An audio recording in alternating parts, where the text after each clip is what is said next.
esse dia, a iniciativa, começarmos essa movimentação. Movimentações outras que já aconteceram sem esse nome ou sem o interesse de ser o paradoxo do Foro de São Paulo, mas não podemos desprezar aquilo que já começou, que já frutificou. Algumas pessoas podem entender esse momento como um momento onde deveria ter muita gente, mas tem pouca gente. Onde deveria ter muitos parlamentares, mas tem poucos parlamentares. Onde deveria ter muitos patriotas e religiosos que se reúnem nas praças e lotam as avenidas, mas não estão aqui. Mas isso não faz parte desse contexto. A Bíblia diz que nós não devemos desprezar os dias dos pequenos começos. O Foro de São Paulo faz 26 anos e deve ter sido um começo pequeno entre o Lula e Fidel Castro. E eles entendiam que um dia, 26 anos depois, eles chegariam a um momento épico como esse, onde uma nação como o Brasil, que alimenta um terço do mundo, haveria de recebê-los com pompa, ditadores inescrupulosos, negadores da fé, negadores dos direitos, assassinos da moral alheia, esses que matam, homossexuais, que perseguem cristãos, que fecham a igreja. Esse sonho acumulado no coração dessa gente e nunca esconderam, porque eles verbalizaram. A Bíblia diz que a boca fala do que o coração está cheio, e o coração deles sempre que estiveram cheios de tudo isso que nesse momento eles realizam aqui com o suor do povo brasileiro,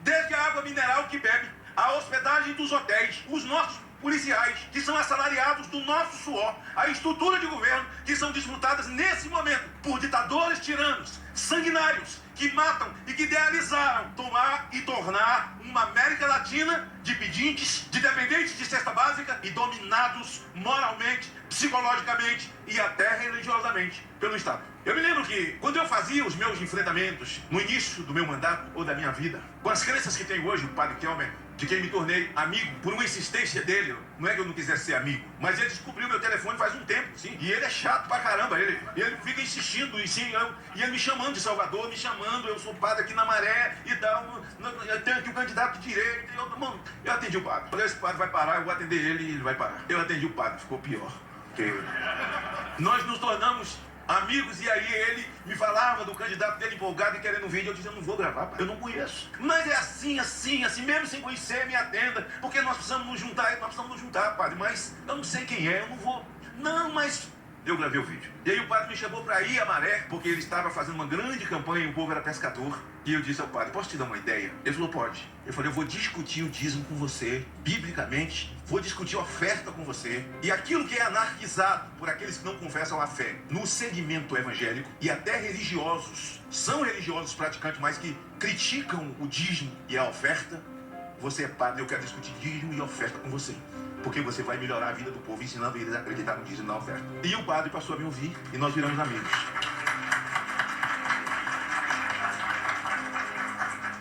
E vi no padre um conservador, consciente, corajoso, saindo em defesa de outros clérigos que colocavam-se à disposição do povo brasileiro de forma corajosa, pagando o preço de serem massacrados por bispos ideológicos, comprometidos com Lula e Maduro e companhia, mas alguns padres corajosos, um grupo de padres que não são ideológicos, são cristãos de fato. E aí, pá, eu volto na história para lembrar que essa defesa toda que eu estou dizendo que fazia, muito antes de tudo, a minha primogênita está ali. Quando eu levei os primeiros drogados para dentro de casa, as minhas filhas nasceram nos braços deles. Quando as pessoas achavam que aquilo era uma loucura, isso faz mais de 40 anos, era uma irresponsabilidade. Você tem um bandido dentro de casa, tirado de cadeia, mas que pela grade dizia a mim assim, eu quero mudar de vida, me ajuda. E eu ia atrás do juiz, ia atrás do promotor, pedir, solta esse cara que eu vou levar ele para minha casa. O juiz falava, mas você vai levar ele para sua casa? Eu vou. Ele quer mudar de vida. Então aprove Deus que na sua citação a minha primogênita estivesse ali. Foram eles que arrancaram os primeiros dentinhos, foram eles que ensinaram a andar de bicicleta, e lá se vai, 40 e tantos anos. E é o ar que nós respiramos, é a vida que nós levamos. A minha instituição, Projeto Vem Viver, não depende da SENAD, Secretaria Nacional Antidroga. Não depende do governo do Estado do Espírito Santo.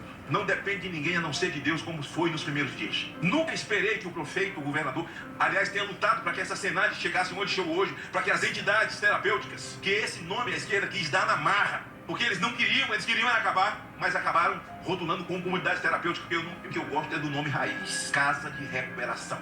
Esse é o nome raiz. Eu vi nascer a Fazenda da Esperança, dos católicos, eu vi a movimentação da Canção Nova. Então nós somos um país que nós não precisamos separar denominações. Nós somos um país majoritariamente cristão, ponto. Majoritariamente cristão, independente da nossa doutrina. A doutrina nos afasta, mas a vida nos une. E nós passamos muito tempo na defensiva. Quando a esquerda põe as unhas de fora, vem o Foro de São Paulo, e eles decidem que vão chegar ao governo de qualquer maneira, e diziam, Lula, o vídeo está aí, isso não morre, vai durar 30 anos, não vai ser de uma hora para outra. Nós temos que começar pelas escolas, pelas pastorais. Ele estava falando em doutrinação. Essa palavra doutrinação virou criminosa para nós, mas é absolutamente democrática para eles. Eles dizem as igrejas estão fazendo doutrinação. É isso mesmo. Escola dominical é para doutrinar. A célula é para doutrinar. E quanta gente tem vocação, porque vida pública é vocação. O problema é que nós estamos mandando para a vida pública e estamos votando em gente sem a vocação da vida pública. Ele tem a vocação ideológica e uma vocação pessoal, do enriquecimento ilícito. Quando é tão fácil nesse país, principalmente num momento como esse, tudo que eles estão achando de mais maravilhoso é ser bandido no Brasil. Ser bandido no Brasil é ter privilégios. Ser bandido no Brasil é ser glamourizado. Ser bandido no Brasil é ter o seu sigilo guardado. Não poder quebrar o sigilo do seu telefone. Está aí o Adélio Bispo. Não saber nem quem é ou qual o número do telefone dos advogados milionários de um cara que é preso, esfaqueia um presidente da República, que aliás agora está sendo julgado e possivelmente será condenado por não ter cometido um crime. Estamos numa sequência de condenados. Dilma condenada por crime de responsabilidade fiscal. O Lula condenado por assaltar a nação. E Jair Bolsonaro crucificado por ter amado a nação. Dias difíceis, onde todos nós somos conclamados, chamados, compungidos a nos encolher. E dizer o que eu digo para mim algumas vezes. Será que não é hora de parar? Eu não sou a placatória do mundo. Não sou a palmatória do mundo. Eu não vou mudar o mundo sozinho. E eu falo para mim, tenha calma. Amém. E eu sei que cada um de vocês, ao ver uma manchete, ao ler alguma coisa, comandante do PCC está solto, mandante absoluto foi transferido, mora em Brasília, todos nós corremos perigo, general. O crime compensa, foi preso com 20 quilos de cocaína, 1 tonelada de cocaína, está solto e levou a cocaína junto. Foi preso roubando a padaria, entrou com processo contra o dono da padaria porque agrediu ele que ia roubar a padaria. Está solto e o dono da padaria vai ter que indenizar, roubar um celular, isso é muito comum, dar um tiro na cabeça depois, mais comum ainda. A lei e a justiça. Elas andam juntos como se fosse uma dupla sertaneja. Mas quando a lei se prostitui, é hora de fazer justiça. E quando a justiça falta, é hora de nós nos despirmos de tudo que somos e pensamos sobre nós mesmos e depender unicamente de Deus. A lei se prostituiu e não há justiça. Nós precisamos depender só de Deus. Sabe por quê? É essa boca que diz: não cai um fio de cabelo sem que tenha autorização do Senhor. A nossa boca. Não cai uma folha de uma árvore sem quem tem autorização dele. Ele é Senhor, Ele é soberano. A gente fala isso em dias festivos, em dia de sol, céu de brigadeiro. Mas quando a adversidade vem, parece que nós nos esquecemos disso. Eu tenho ido não demais, eu queria ir todo dia. Mas quem mais vai sou eu. Outros que já foram sabem da experiência. Quando eu entro na colmeia, eu entro com o coração apertado. Na papuda, com o coração apertado. E chego lá, sou assaltado por um sentimento de força. Quando aquelas mulheres, você fala, elas são mais frágeis. A gente esquece que o útero é a diferença, porque é o ninho da vida, é onde começa a nossa luta. Nós só estamos aqui por causa do nascituro. Nós estamos reunidos aqui porque a força vem de quem não nos deixa desanimar. E quando eu saio de dentro da colmeia, saio de lá, assim dizendo, Deus, eu entrei aqui para trazer uma palavra, uma vida, uma esperança. E embora doídas, sofridas, num calabouço, elas exalam esperança, amor à pátria. Ao se despedir de mim, começa a cantar o hino nacional, parece que vai voar o teto da colmeia. Golpistas, terraplanistas, genocidas e agora nós somos terroristas. Não vai falar.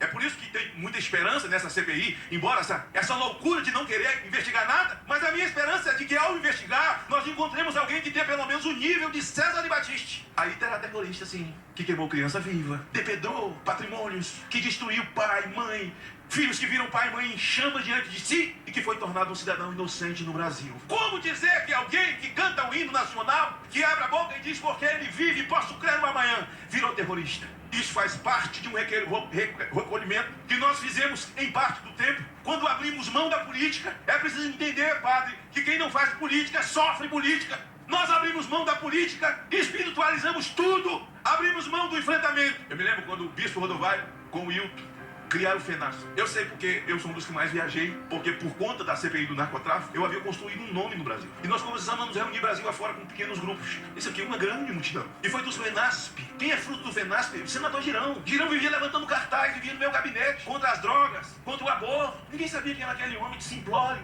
mas um empresário de valor que gerava emprego, mas que tinha a sua alma posta na vida e no país, nos valores. Esse homem é fruto disso. E aí a gente vê essa geração Josué, essa geração Caleb, a geração Nicolas, André Fernandes. Essa geração hoje, que aí está o Jorge Seife, que para mim é uma grande surpresa na vida pública, no enfrentamento, sem medo. E nós precisamos, a partir de agora, politicamente, ter o complexo de Jorge Jesus, que foi técnico do Flamengo. Ele trouxe a linguagem de que eu tenho um time propositivo. Meu time propõe o jogo. O futebol brasileiro é um futebol. Todo mundo aqui atrás espera até a chance de ganhar por uma bola. Hoje, de agosto, vem até a Série B jogar, porque todos os times são propositivos, eles aprenderam. país porque alguém entrou com a proposta que o governo tem que distribuir calcinha para trans. A gente tem que entrar com a proposta dizendo que é crime distribuir.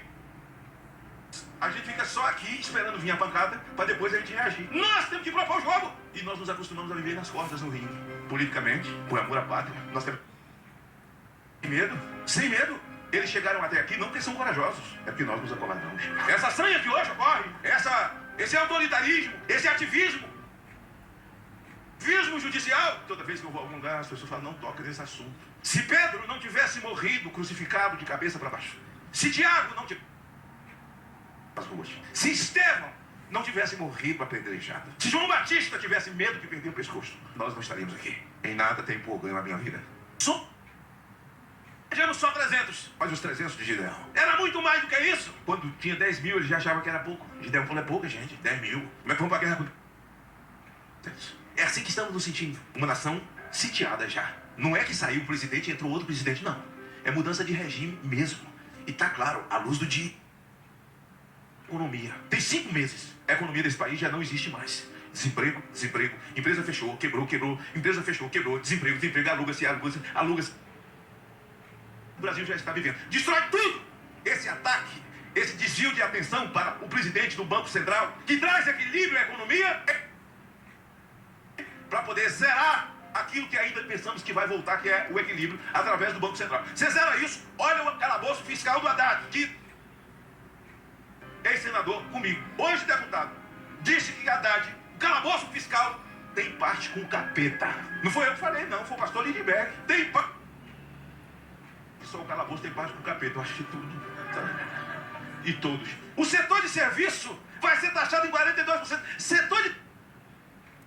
É a pessoa que vende coxinha na praia, vende picolé. 42%. E o segundo pilar ser destruído. Eles vieram para a superfície, não tem mais nada escondido. Atacar as pautas família, de valores e princípios. Juntamente, eles juntaram de uma vez, atacar a propriedade privada. Enquanto eles atacam as pautas conservadoras, as nossas terras produtivas, onde tem 25% da balança comercial desse país, alimentando 1/3 do planeta, eles tocam terror e são chamados de movimento que eles têm direito. E a narrativa vai se concretizar com a história de que o Brasil sofreu um golpe. Um golpe com o presidente impostado do país, e a única pessoa que nós tínhamos com capacidade para assumir se o golpe se concretizasse naquele dia, seria a irmã Hilda, que sairia da frente do QG com a Bíblia e viria para assumir o lugar de Jair Bolsonaro. Eu gostaria que vocês levassem isso para o Brasil, que vocês postassem isso. A presidente que poderia ter sido, irmã Hilda. Por pouco não foi. E eu tenho até alegria, viu, padre? A irmã Hilda faz um jejum toda semana dentro do meu gabinete. Ela passa o dia inteiro trancada numa sala lá, orando com outras mulheres. Porque a nossa luta é espiritual. Quando a palavra diz que a nossa luta não é contra sangue nem contra carne, é espiritual.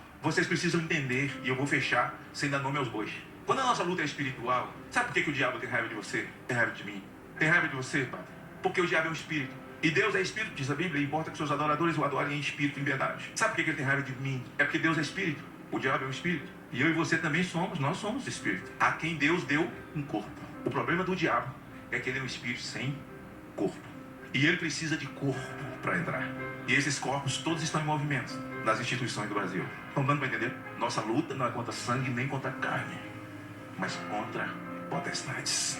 Nós estamos vivendo um dia de inversão de valores tamanha num país que diz que é democrático. Ontem eu tive a oportunidade, me solidarizei na tribuna, fui falar isso na CPMI, o presidente cortou a minha palavra. Ser solidário ao jornalista Pavinato. Mais uma vez, sou solidário a esse jornalista.